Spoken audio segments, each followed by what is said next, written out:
कच्चिदेतच्छ्रुतं पार्थ त्वयैकाग्रेण चेतसा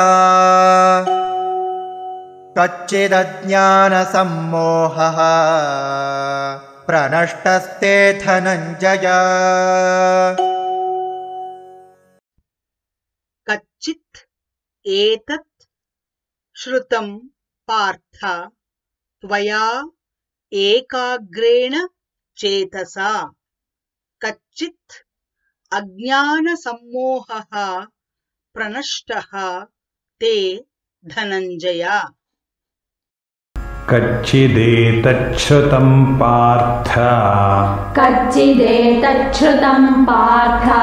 त्वयैकाग्रेण चेतसा कच्चिदज्ञानसम्मोहः प्रनष्टस्ते धनञ्जय। कच्चिदेतच्छ्रुतं पार्थ त्वयैकाग्रेण चेतसा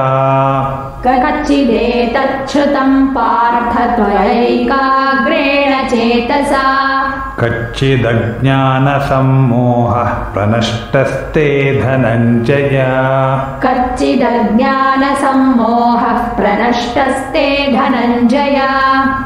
कच्चिदेतच्छ्रुतं पार्थ त्वयैकाग्रेण चेतसा कच्चिदज्ञानसम्मोहः प्रनष्टस्ते धनञ्जय।